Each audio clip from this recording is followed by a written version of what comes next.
you trying to lose weight, doing all the right things, but it's not shifting. Well, in today's video, I'm going to be talking about some reasons why your weight might not be shifting as quickly as you'd like it to. So hi, I'm Vanessa McLennan, and I talk about all things weight loss, intuitive eating, emotional eating, eating habits.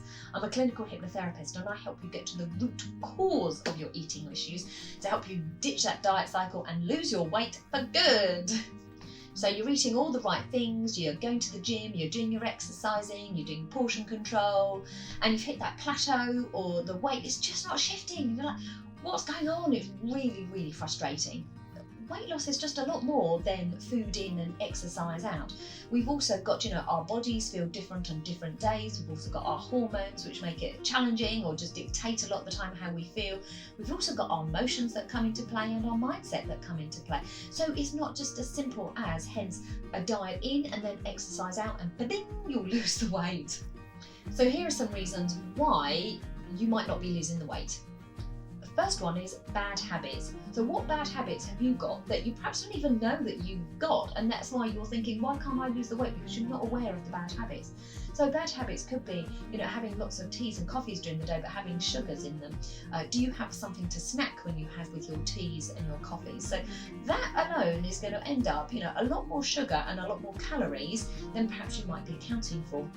Do you have that takeaway on Friday night, but it's every single week? And that again is going to add up over the month. Do you snack on things? Do you just watch the TV mindlessly, and hence then you just find yourself just picking out? All of those things, these little bad habits, are going to add up over time. So it's like looking to see what bad habit that you can cut out, really being aware of it, so that you can let that go one habit at a time. The second reason is mindless eating. Do you eat your dinner in front of the TV, for instance? Are you eating your dinner just scrolling up and down on your phone? Are you not paying attention to what it is that you're eating? And if that's the case, then you're just not aware of what it is, how much food that you're putting into your mouth, and also you're then bypassing all the signals. So when your body is saying to you, I'm hungry, or I'm full, I'm content, stop, then you're just overriding those because you're not aware of them, and hence you're probably eating a lot more than you naturally want to or that you naturally need. Also, when you're picking in front of the TV, again, you're picking probably on foods that are really, really not very good for you, like crisps, sugary stuff, fatty foods. So either swap it to lots of fruit and vegetables, but also start mindlessly eating. So just paying attention to what it is that you're eating, and also paying attention to how you feel when you eat. Third reason might be secret eating. Are you a secret eater? So this is again going on sort of the same lines as mindless eating. You're not aware of what it is that you're eating, because do you stop in a petrol station and buy yourself snacks so you eat in the car, but you forget about it because it's not a main meal?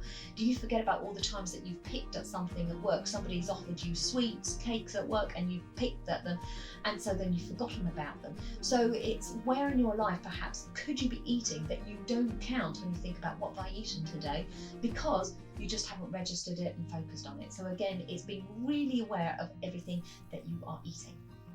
The fourth reason might be a sedentary lifestyle. So even though you might be going to the gym once or twice a week, you might be doing that really high intensity exercise class, but the rest of the time, what is it that you are doing? If you're working from home, you're working from an office, are you tied to that desk? Not literally, but are you, chained to the desk where you can't move and you're just sitting like this? If so, your body's not really getting much of a workout and you're not moving. So it's finding that space and that time to be able to, get up from your desk on regular occasions, move from your desk on regular occasions, even sort of, stretching at your desk, you're moving your body. If you're working from home, try to buy a rebounder. It's like a little mini trampoline where at least you can jump up and down every so often. Doing things like taking the steps, taking escalators, walking up escalators, and also getting buses or getting trains a stop further along means you have to walk that bit further, but it just helps that amount of time that you're sat at your desk or sat still for. 5, critical self-talk. Are you talking to yourself in a negative way? Are you telling yourself how fat and how ugly you are, how horrible your thighs are, how horrible your stomach is?